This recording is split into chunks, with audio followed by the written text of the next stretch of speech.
Hi everyone, it's Holly and I am back with another Smash or Trash series. I'm also pretty sure I have cat hair in my mouth. I wonder where that came from. Anyway, so I am back. I have wanted to do this one for a while, but I didn't feel like there was enough content to do it. And is there enough yet? Probably still not, but I'm doing it anyway. And that is The Secret Garden. Do I even have my pretty copy? I don't know. Everything is like a mess over here, but I do have this copy that's easily accessible to me right here. I have, I believe, three physical copies of The Secret Garden, the original story. So, yes. So originally I was like, well, there's like no retellings. And then I found The Secret Garden on 81st Street. Is it easily here?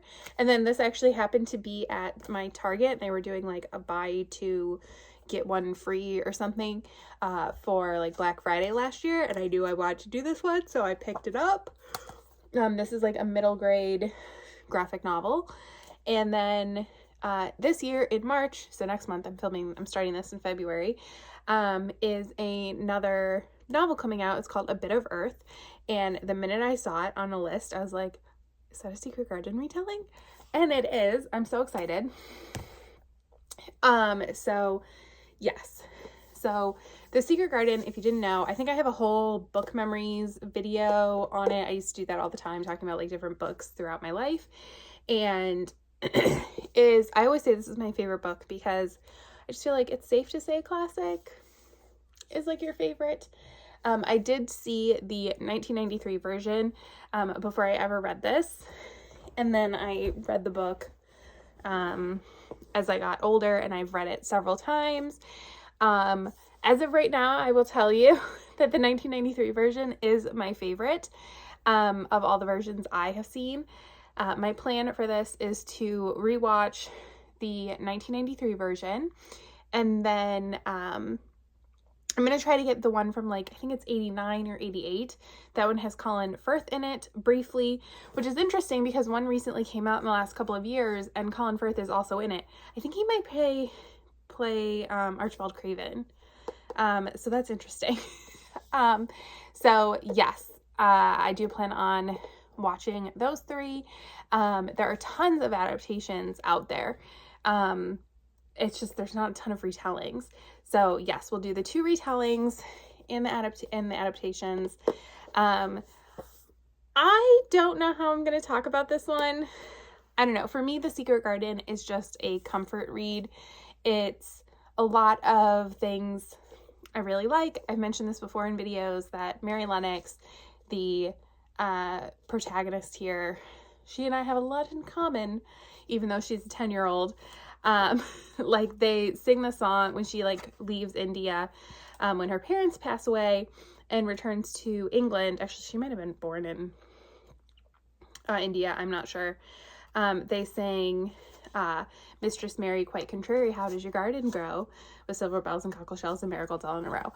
And I am nothing if not a contrary bitch. So I have just always identified with Mary. I've evolved a little bit as I've gotten older, but I still feel like I have a contrary basic personality.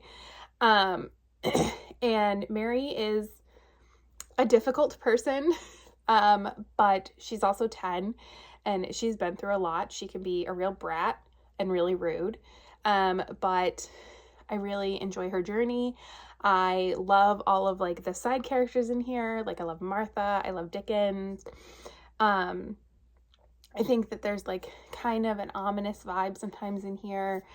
It's just the whole story works for me. And what I really like about this is that it's a children's book and it's not dumbed down. Now, obviously there's like an age category. I wouldn't give this to like my 4-year-old nephew. But I do think in some ways, like we don't treat children as intelligent as they are.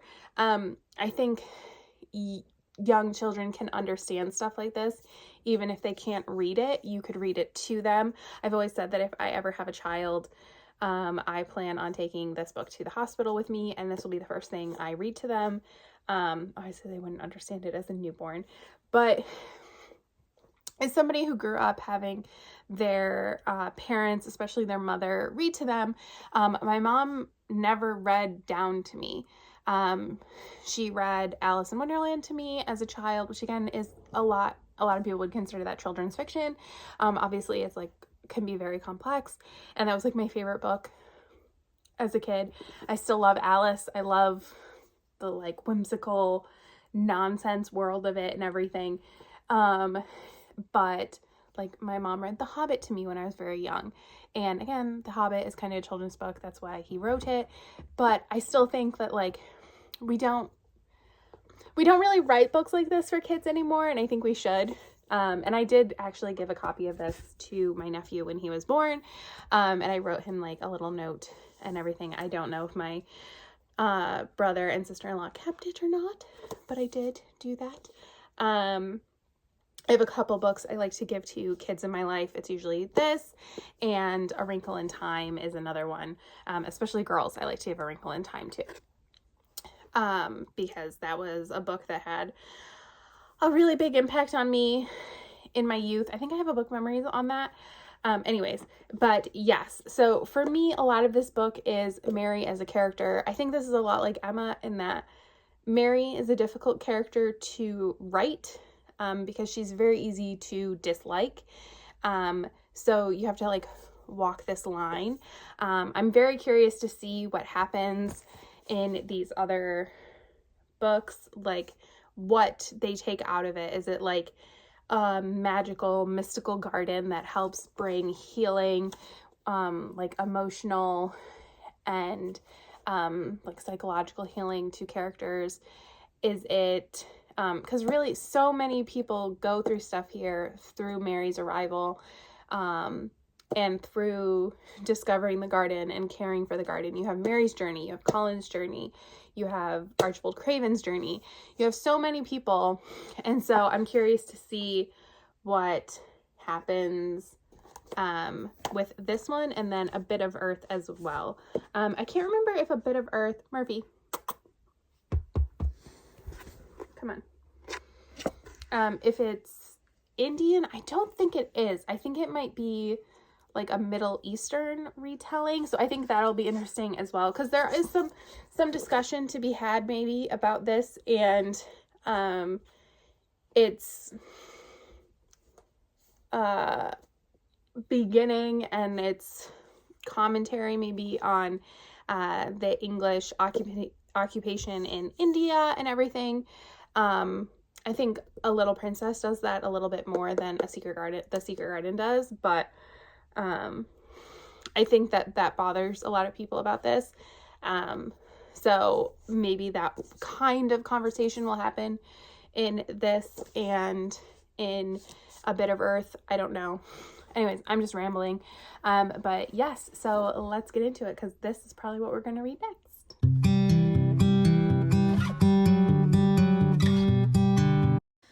Hello. Okay, so we are on to my first retelling. Ignore, I don't know if you can see my address. Those are, I may have gone a little crazy in March, because it was a 3 paycheck month, so I may have bought 2 Loungeflies, like 3 pairs of Disney ears. It's fine. We're all gonna be fine. But now I need to like break those boxes down and take them out. And I am currently attempting to put off going for like my walk today because it's still windy. There's been like a wind warning since like Friday. It's Sunday, and it was supposed to end at 5 a.m. this morning, but it looks like, and by looks like I mean sounds like, it's still kind of bad. Not like dangerous bad, but you know, that doesn't mean I want to walk in it. So I think I'm gonna read for like 45 minutes, and then I'll probably eat lunch and then head out, because that seems like the smart thing to do, is to eat lunch. Anyways, you didn't need all that information. I'm going to be reading The Secret Garden on 81st Street by Ivy Noel Weir, and it's illustrated by Amber Padilla. I assume that's how she says it.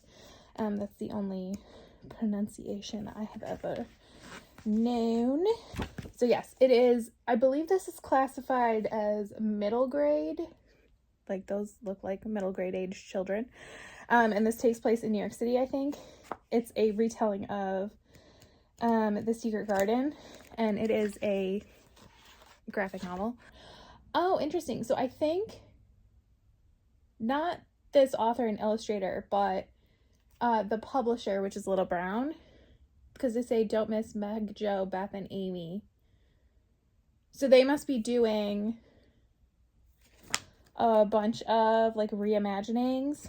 So I wonder if this was one of those things like the I haven't read them, but Disney Books Group does like retellings of their stories, because, you know, they haven't retold them enough. I have very strong feelings about the live action adaptations. My main feeling is they are pointless. My second opinion is that Cinderella is really the only one that was good. Aladdin was okay. The rest not so much. I feel like The Little Mermaid has potential, because every time Disney does something with The Little Mermaid, they have changed the story. So like the animated movie is different from the Broadway show, and that's different from the show that they do on their cruise ships. So, you know, it could be different. That's all I'm asking for, Disney, is if you're going to tell the same story, make it different, you know. So that has potential. Anyways, but they did that, and I think they just went to like relatively popular authors in the YA genre and asked them to write books. And so I wonder if that's kind of what this is like. So yes, I'm excited. I think this is just, well, let me read you the synopsis.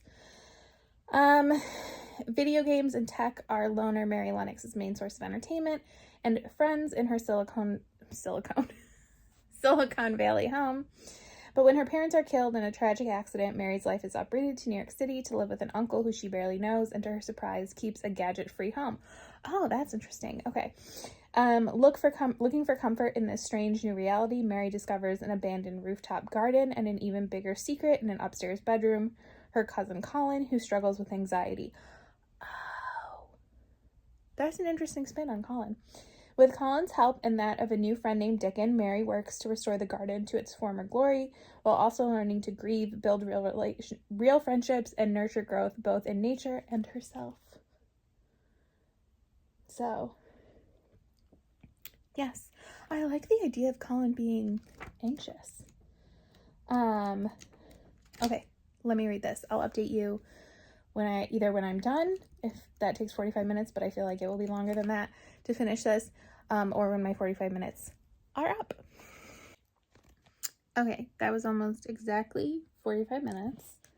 So my alarm went off and I had a couple of minutes left, so then I finished it. So I did finish it in 45 minutes, which is crazy.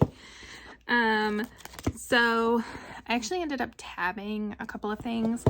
I liked it. It's definitely on the younger side, obviously.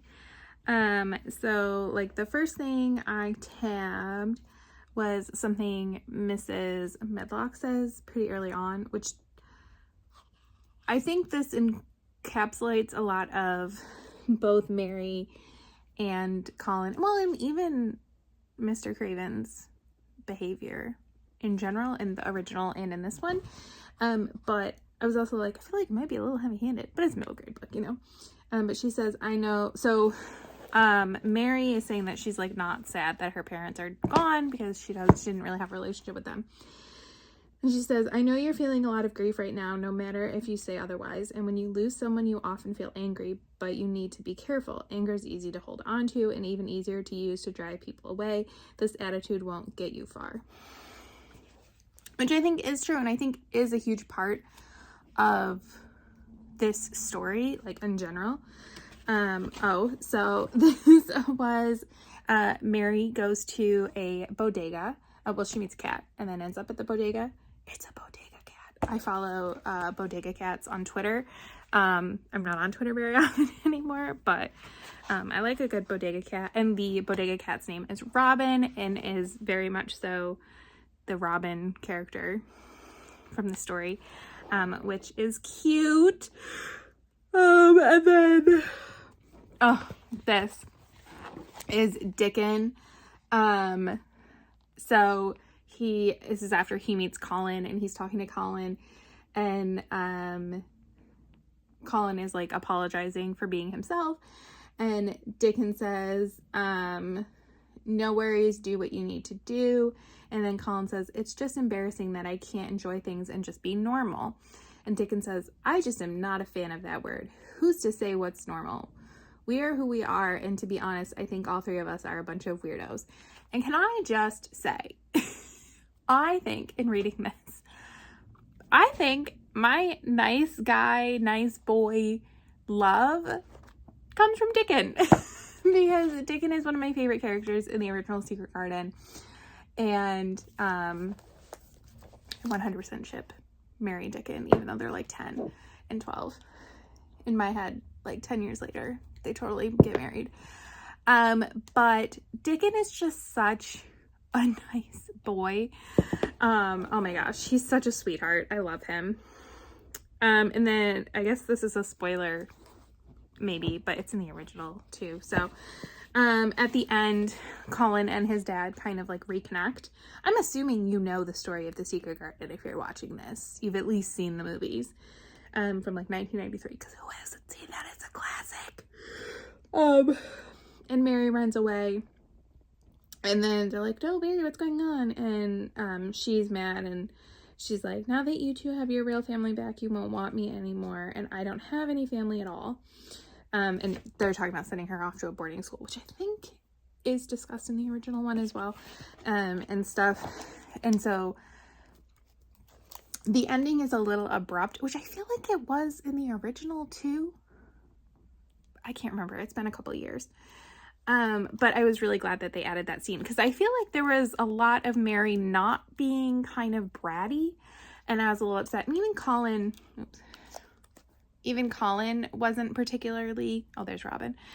Even Colin, he had moments, but he wasn't as bad as he was in the original, this is shorter. It's modern. I think people write characters differently now. But one of the things I like about the original is how, quite frankly, unlikable Mary and Colin can be. And I think I've said this before, I really identify with Mary as a character in the original. I feel like we have a lot of things in common, not necessarily good things. And so I think her having a journey and having friends and building a friendship with Dickon and Colin and Martha in a lot of ways, and still being loved and having a family and stuff is really reassuring. Obviously she grows. And there were like little bits where like Martha puts her in like a bunch of like winter clothes and stuff, which I thought was cute, because it was like a callback. Something I thought was interesting is, I don't remember if this is actually something that happens in the original, if she's weirded out by the silence of, because I believe the original is in, I think the Cravens live in York, versus like the hustle and bustle of India, but this is like the reverse, because she lived in like the suburbs of Silicon Valley, and now she lives in New York City, where there's just so much noise, and I thought that was interesting. But you have like all of the main characters.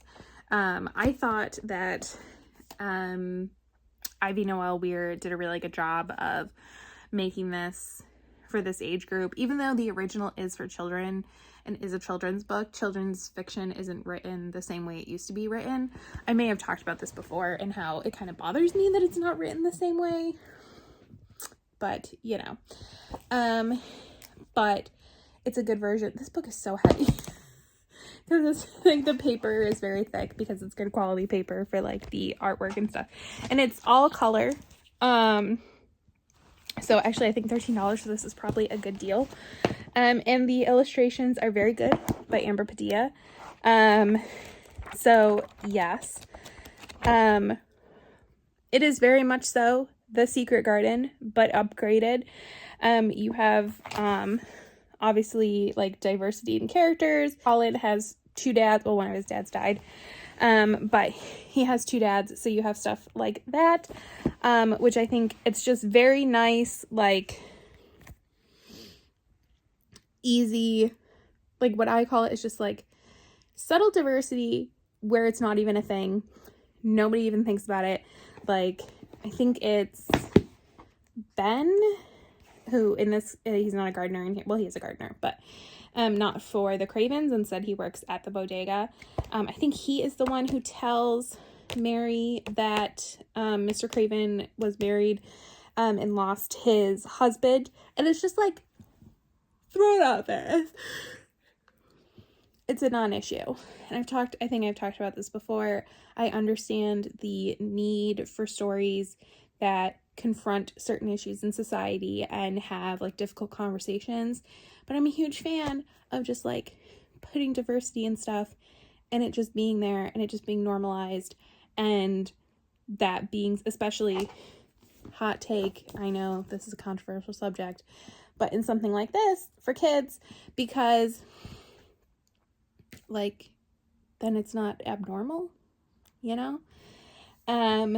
So yes, now I grew up with not a ton of like LGBTQ plus content. It wasn't really a thing. I remember obviously like Will and Grace was on when I was in like middle school and high school. I remember some shows, but it wasn't a big thing, and I don't remember ever thinking anything particularly like odd about people being gay or anything. But you know, I still think it's nice to have. And obviously it would be weird to not have a story set in New York City be racially diverse. Like, it's one of the most racially diverse cities probably in the world, but definitely in the US. So that's just a no-brainer. But yes, I thought this was a very faithful adaptation. They made it their own and stuff. It was very cute. I don't know what else to say. I thought it was fun. I'll definitely keep this on my shelf. If I ever have kids, I would give it to them. I would definitely I don't know what the actual like age range is for this, but honestly, I think if your kid could read like a chapter book or something, they could probably read this. I don't think the content, while it addresses some serious things, obviously you have people dying, talking about anxiety. I think anxiety is handled fairly well in here. And by fairly well, I mean it is handled well. It's a little scientific, but I think it's perfectly scientific, like medical descriptions from a way a kid can understand. I also think people tend to think kids are dumber than they are. So yeah, like I could easily see giving this to like, I don't know, when do kids start reading chapter books? Like an 8 or a 9-year-old and not having any issues with it. So yes, like if the situation arose, I would easily give it to my cousin's kids, or my own in that case. But yes. Oh, so smash or pass or trash. So smash or trash. An easy smash. I thought this was a great adaptation. It is very much, or retelling, it is very much so. It doesn't take a lot of liberties with the plot or anything, but it still feels like it's its own story. And I think the fact that while the story isn't that different in plot, the fact that it's a graphic novel, I think helps add a little bit of originality to it so that you don't just feel like you're rereading the original. And it might be a great like stepping stone for a kid if they'd seen the movie and they really liked it. Maybe to give them this and then give them the actual book at some point. So yes, Secret Garden, still one of my favorite books though. So, you know, okay, I gotta go eat my lunch so I can go for my walk. So yeah. So I finished a bit of Earth the other day and I wasn't able to film my thoughts, so I thought I would film it now. And I will start by saying I think I gave this 3 stars, which I was thinking about it on my way to work today, and I was like, ooh, is that a fair, but I'm doing it. Like my philosophy on rating books is rating them with what my gut instinct says. And because I was thinking about like, well, why is it 3 stars? And I think that there are just certain things in this book, specifically because it is middle grade, that I think didn't work for me. And so part of me is like, well, that's not fair. Like, you know, like you're not like middle grade age child and everything. So I don't know. Sorry. Oscar, do you want to come sit on mommy's chest? Is that the problem? I'm just gonna not move him, and I'm just gonna, you know, keep acting like this is perfectly normal. But I did appreciate that it was middle grade, because that is, I feel like, the age that Mary would be. And I would, while I say 3 stars, which I think 3 stars is a good rating, I don't think it's a bad rating by any stretch of the imagination. I would gladly give this book to somebody in my life that was of the age to read it, like any of my cousin's kids, my niece and nephew when they get older, all of those kinds of things. So yes, I read it very quickly. It actually has like, it combines, it's mostly just straight like narrative, and then there are like every couple of chapters, sometimes every chapter, there's like poems, which is the other thing, that's not really like my vibe, but I respect the artistic choice.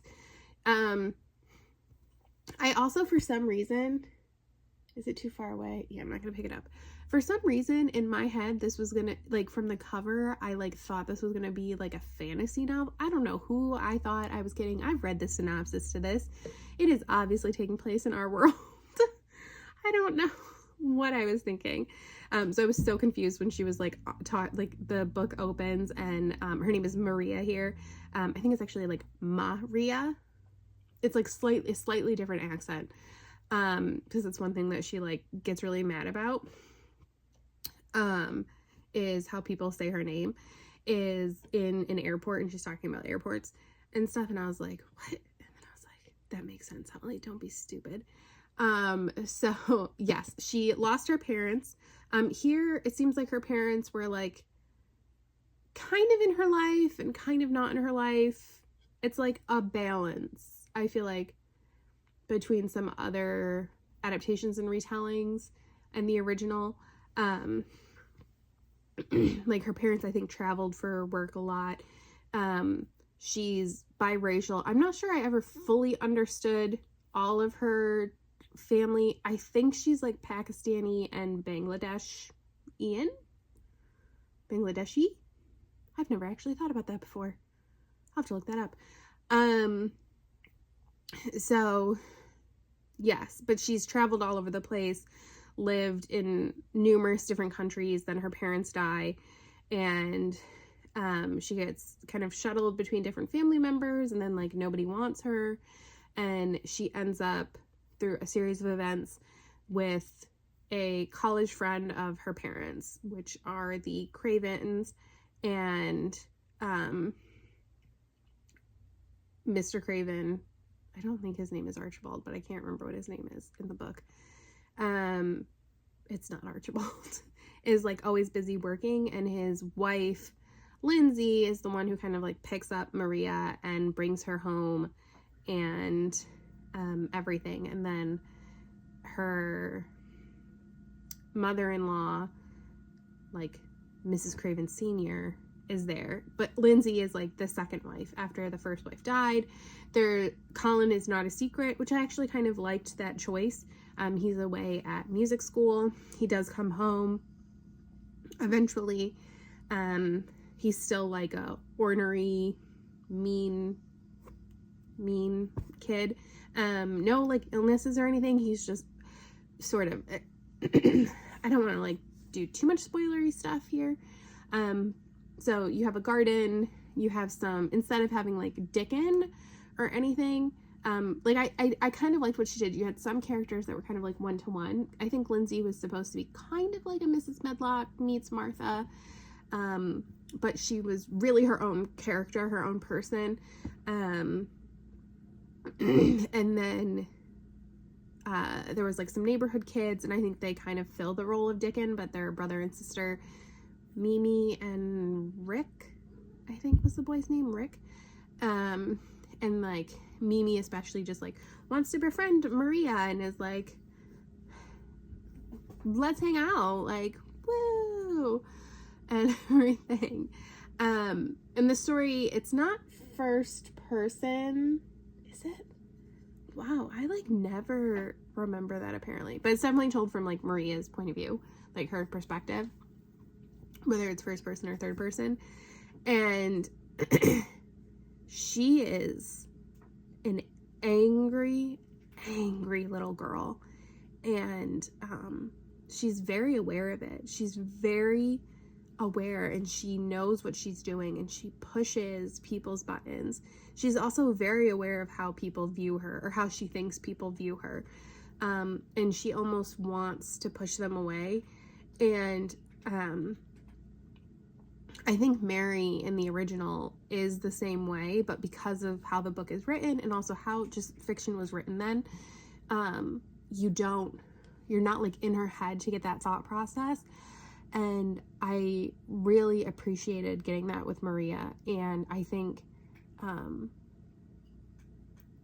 I feel like, especially if you were a kid, maybe feeling these ways, it might be like almost therapeutic to read about. And I do think you have the potential here, just like with the original, of really struggling because the main character is almost unlikable. But that's one thing I like about the original Mary. I have no complaints here with Maria. I felt that they were very similar in that way. And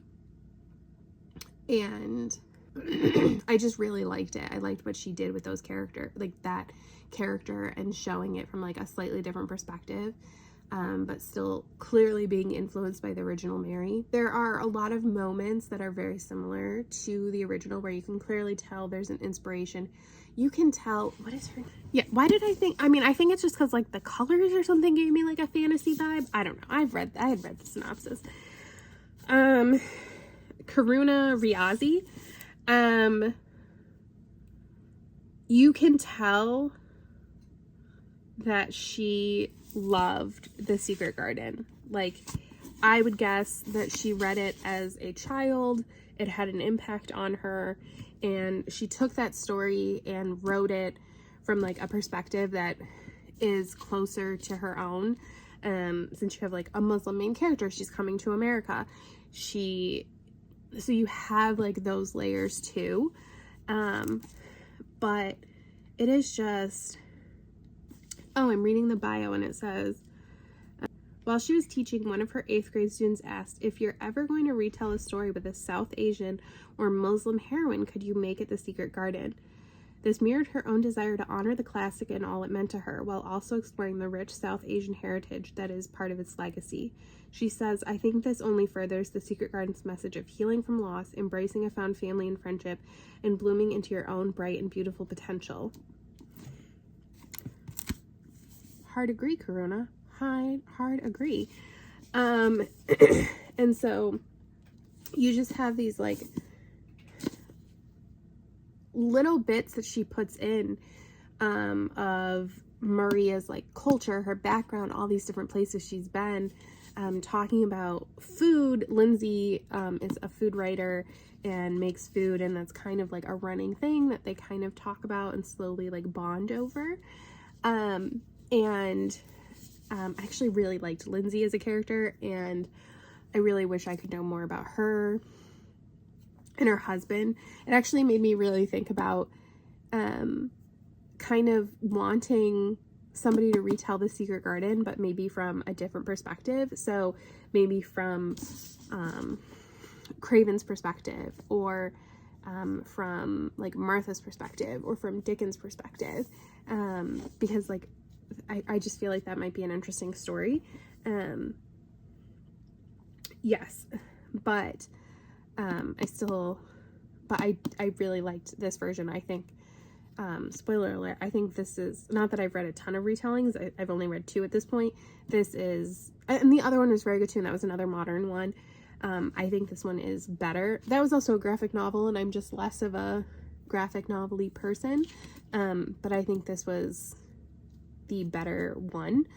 And I think part of it was you still kind of have that like coming from a different culture, and I feel like there is a little bit of that in the original, even though Mary is English and she lives in basically English society in India. It's still different. So yeah, I don't know, but I just thought it was good. Even though I gave it 3 stars, I thought it was a good story. I thought it was a good retelling. I would recommend it. I'm so glad that it exists. I'm sure a lot of people will feel seen by this book in a lot of ways. In the basic Mary Lennox way that I think some kids and some like teenagers will feel seen, but also in the different representation in here. Also, I noticed something in here and I really respected it. And I've been seeing this more and more in fiction written from like non-traditional like white American culture, is that authors will have their characters say things and say like words or terms or talk about food, all of those things, with no explanation about what it is. And I really appreciate that. Do I always know what those things mean? No, I don't. But I'm an adult. I have the internet. I can look something up. Because why would Maria ever explain to me like anything about like the scarf that she wears or about the food that she likes to eat? She wouldn't, because she doesn't need to explain it, because she understands it, she lives it. Do you know what I mean? I think I said this recently in a video about when like English books written by like British authors, sometimes when they get published in the US, they'll change like subtle words so that they're like American English.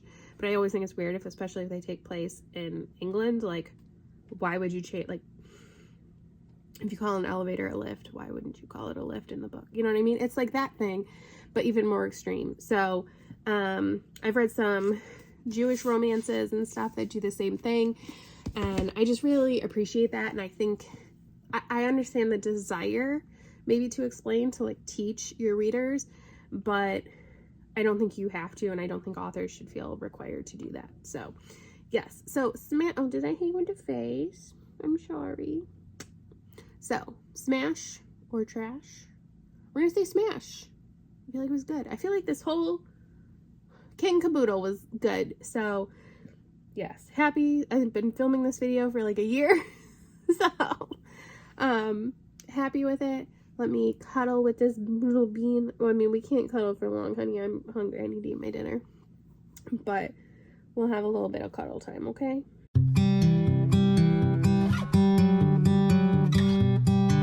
I'm eating a snack. I have to brush my hair. And I'm gonna watch a snack. I'm eating a salad. This is my dinner snack. I'm gonna watch The Secret Garden, the 2020 version. I have never seen it. I honestly don't even know if I've ever seen a trailer for it either. I rented it from Amazon because I had some no rush rewards that were gonna expire. Which, is Amazon not doing that anymore? I never get the offer anymore. So whatever, that's fine. I think it's like an hour and a half long, and I think it's interesting because Colin Firth is in it. I'm assuming he's Archibald Craven, and he is in the 1987 version of The Secret Garden as like grown-up Dickon, which I was gonna do for this, but I can't find it anywhere. Like it shows up on my Amazon, but it says it's not available in my region. I know I have it on like a recorded VHS somewhere, but I don't know where that tape is. That is the struggle, not having a VCR. I actually have 2 VCRs. I have a VCR and then a TV with a VCR on it. So that would not be my problem. It would be finding the tape. So the 1993 version was also not available, but I own that on DVD, so that's fine. So I will be able to watch that one, and that is like the gold standard. So I'm gonna watch this. I have some things to do, but it's all like paper work, so that's good. I kind of like doing stuff like that while I'm enjoying a movie. So I might check in at some point, or I'll check in at the end. We'll see. But first I gotta finish my salad because I'm starving. And I'll probably have something else because I need something like carby to go with my salad. But I'm starting here. Might make myself some pierogies. We shall see. Okay, if you've seen this movie, she just threw her doll in the water, and I think I'm gonna cry. Like, ma'am. I mean, Mary, I get you. I think I get you more than a lot of people do. But maybe you're gonna regret so much about that. Oh my god, I feel so bad for that little doll. This is so unhealthy. Listen, I would literally rotate my stuffed animals on my bed because I was always afraid that one of them would feel like I loved another one more than them. So I am aware that I am not a rational person. But, oh my gosh, that was so... Oh!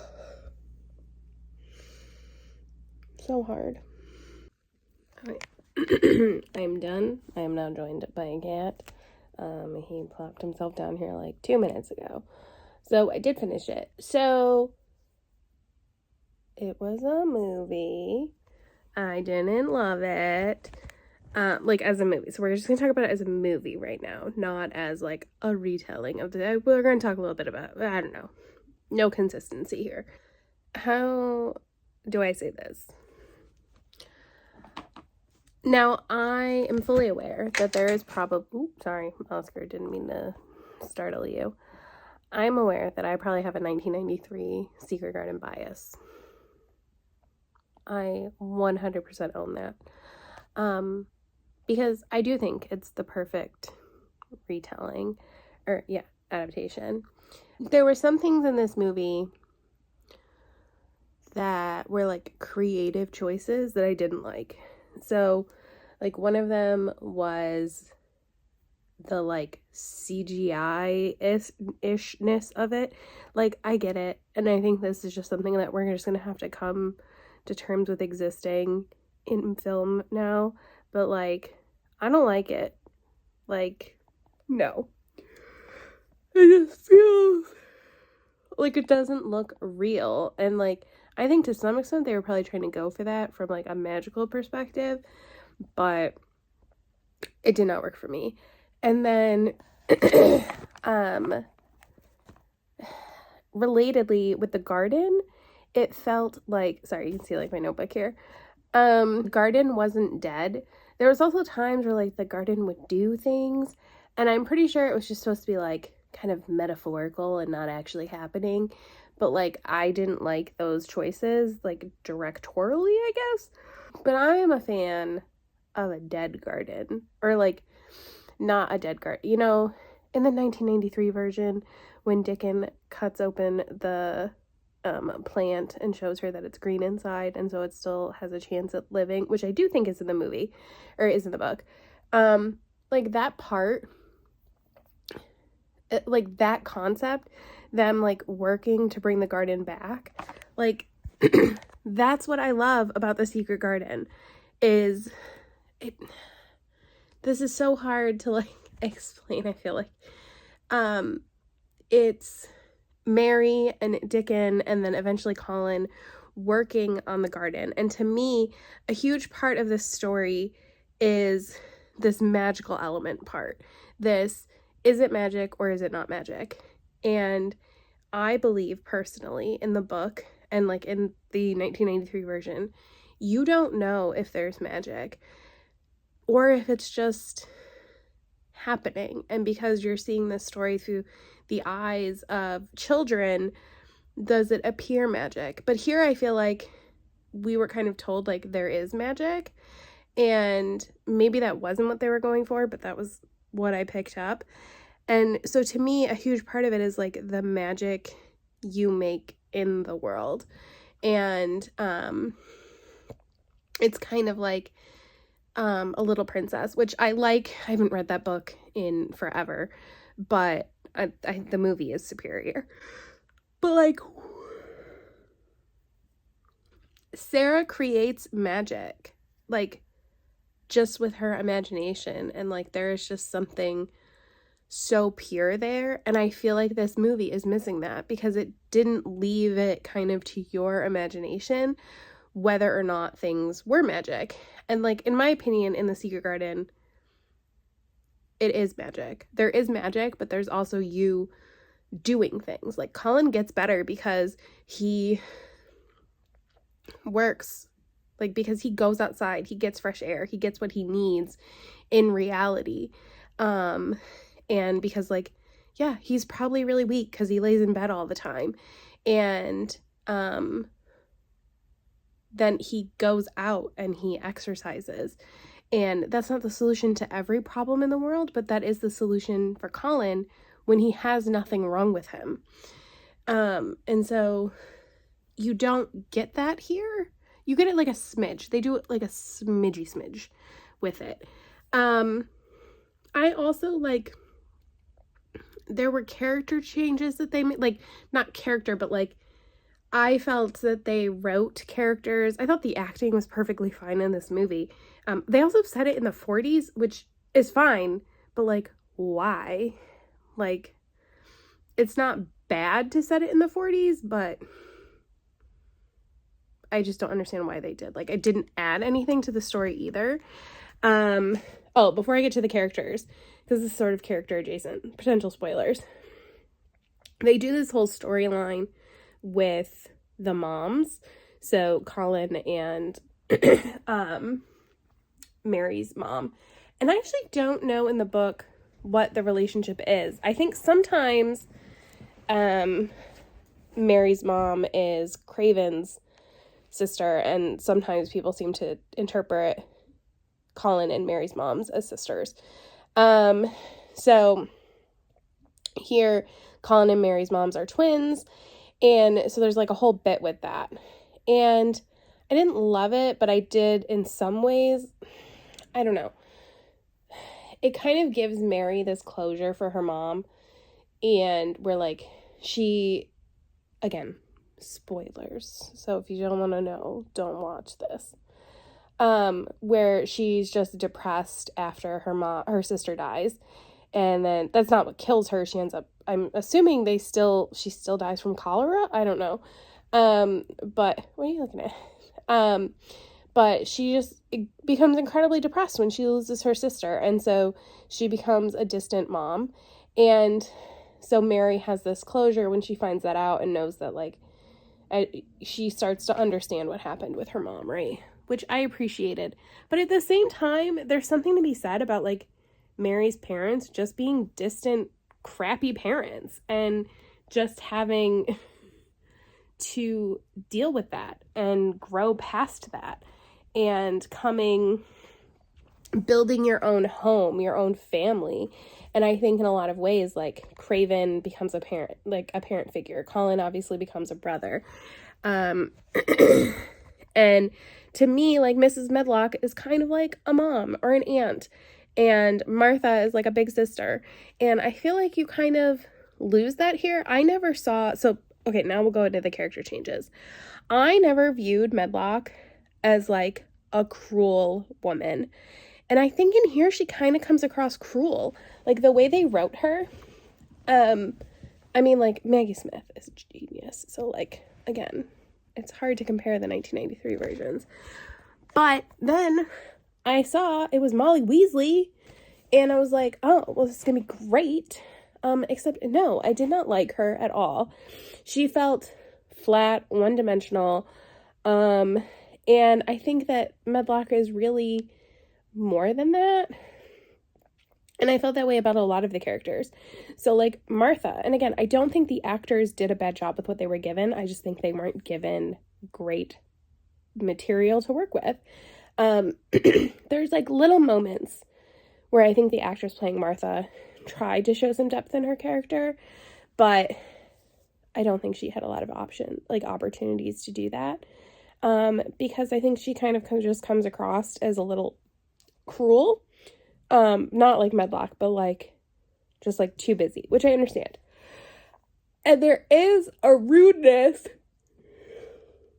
There's a rudeness to Martha that is what Mary needs. She needs somebody to put her in her place and kind of teach her how to be a better person. And I've always viewed Martha as that character, and I just think that they kind of dropped the ball here. And then the character I feel that they did the dirtiest was Dickon. I felt like he had like nothing here. Like there was so much of this that the pacing wasn't bad. Like it never felt like it was slow, but I felt like the Colin reveal came very fast and the Dickon reveal came very late. And it's like Dickon comes and he helps fix something, but like, why do I even trust him? What do I know about him? Martha says at one point, like, Dickon has a lot going on, and it's like, okay, what is it, Martha? Because we never learn anything. And that was a little annoying. And then there was this moment where I think they like got caught seeing Colin, and Martha was like, you have more to lose, to Dickon. And I don't know if that was supposed so Martha and Dickon are Black, and so I don't know if that was supposed to be like us subtly picking up on like maybe it would hurt them more because they were Black, although like not that everything was perfect, but like this is 1940s England. Like I'm pretty sure they weren't gonna like ship you off to Australia, you know, that kind of thing now. So like I don't fully understand like if that is what they were going for, but if they were, like maybe there should have been more to it. It never felt like that was a story point. I kind of felt like more them being Black was just Black people existed in England in this time. So like, why wouldn't they be servants and live in this area? Instead of like making a subtle social point. Because if you were making a social point, wouldn't you have done it more than once? I don't know. Maybe I missed something, but I don't think I did. Yeah, Dickon. I think part of it is like, I love Dickon. Like there's just something about him that has just always really warmed my heart. And so to see him done so dirty is really heartbreaking. And then also, why no Mistress Mary? Not a single time did we have anybody saying Mistress Mary. I think Mary was obviously probably the best. I think they wrote her a little one note, like she grew-ish, but like she grew, but like we didn't see the growth. We didn't see the change and everything.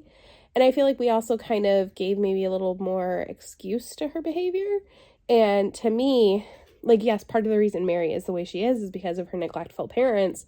But at the same time, like, eventually you have to take ownership for who you are. And I don't know. So it was fine. I would give it like a 3 out of 5. I would probably watch it again if somebody else wanted to watch it, but I'm not going to buy it. I'm not going to seek it out again in my life. It was perfectly fine adaptation, but I think it left a lot to be desired. Now, smash or trash? I'm going to say smash. I think it was an adaptation. Like, you knew it was The Secret Garden. While I didn't love all of the creative choices made and like the writing or directorial choices, it was still a Secret Garden retelling. Like, you can't deny that. So, yes. So that's it. I rambled for a long time. We'll see how much of it I keep in. Sorry that I'm not particularly coherent. And I'll see you next time. Well, probably in like 2 seconds for the next Secret Garden adaptation. The 1993 version. So last night I watched the 1993 version of The Secret Garden. Actually, while I packed, oh my gosh, it's a mess behind me. Please ignore it. And yes, so I did, while I packed, I'm going to Florida tomorrow. I'm a little stressed about it, and tonight I'm going to my dad's. I'm gonna spend the night there so I can drop the hooligans off, and then he can drive me to the airport tomorrow. So if you can hear something, it's my microwave cooking my dinner. Hopefully the hooligans cooperate. They seem to like their carrier, so I really should put them in 2 separate carriers, but that sounds like an extra challenge. So I don't know. I'll probably bring both, even if they only end up in one. I have one that's pretty big, so they can fit into it. Honestly, the hardest part is that they're so heavy now. They're both like 9-10 pounds. So it's a lot, and I'm more worried about the carrier like breaking than them being uncomfortable in it. Anyways, so yes, I watched the 1993 version of The Secret Garden, which I actually hadn't seen in a while. I had to like dig out my DVD, hook up my DVD player. That was so fun and exciting. And it was just as good as I remembered it being. It's so nice. It's lovely. I don't think it's hard to not compare The Secret Garden to A Little Princess because, one, they were both very like important films to me as a child, and two, they're both Frances Hodgson Burnett stories. And A Little Princess, which I have not seen in forever, I think I own that too. Maybe I'll watch that at some point, just for funsies. I do own the book, and I've read it once. I didn't like it as much as the movie, but I always say I'm going to do like one-offs of these videos, like maybe one where it's like there's just one adaptation. So like Confessions of a Shopaholic, maybe A Little Princess, that kind of thing. So maybe I'll do that at some point and I'll reread it. I mean, I read it when I was in like high school, so who knows what I would think now. But I have to say, I think that movie is prettier than The Secret Garden. It has like an extra layer of magic. I feel like it's an Alfonso Cuarón film. I could be making that up. I'm pretty sure did he direct the third Harry Potter movie? Because I feel like whoever did, I feel like it's the same director. I will try to edit in if I'm wrong, but I'm pretty sure it's the same director because Prisoner of Azkaban is my favorite Harry Potter book and it is by far my favorite Harry Potter movie. And yes, I think A Little Princess is a masterpiece. But The Secret Garden is great. It's wonderful. I think the acting is great. I think, oh my gosh, the music. I don't know if I ever really thought about it. Obviously, the music has a impact on how you feel about the story, but I don't think I've ever actively thought about it. And it was just so good. Oh my gosh, I loved the music. And yeah, I might look to see if I can get the score like on Spotify or something, because it was so pretty. There's not much to say other than it's like an amazing movie. I think her name's Sarah Mayberry, the young girl who plays Mary, I think does a spectacular job of being Mary. And I think especially for the age at which these actors need to be, I think that the talent you have is almost mind-blowing. Like, I don't know. And I'm sure it's because she was my first exposure, but she will always be my Mary Lennox, like, always. And I think this is the best adaptation that I've ever seen. I know I've seen some older ones. There's one from the 80s I've seen. I think I've seen one from like the 40s when I was a kid. Because there's been like dozens of them. But I think this one is the best. You have Maggie Smith as Mrs. Medlock. Martha, she was so much younger than I remember her being. But I think at the same time, so much of my exposure to this movie was me as a kid. So Martha would have been older than me. But Martha is probably like 13, 14 years old in this movie, which is just so weird when you think about it. I don't know. I don't have a lot to say other than I think it's beautiful, 10 out of 10, A+, wonderful, fantastic, holds up. Oh, I will say, there is in this version, especially compared to the 2022 version, I think that's when it came out. Maybe it came out earlier, but I want to say 2022.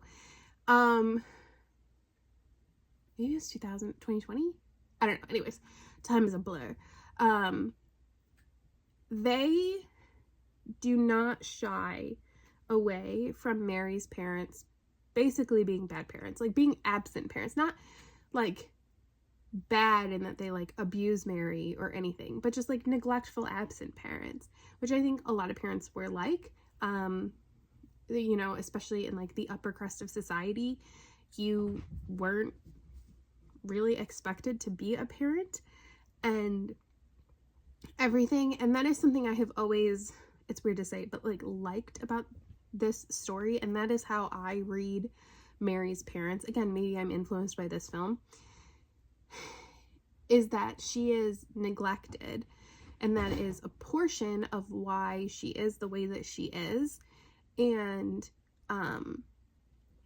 just in the newer version, I feel like they kind of gave like an excuse to her parents, and like especially her mom, and I completely like respect that choice, but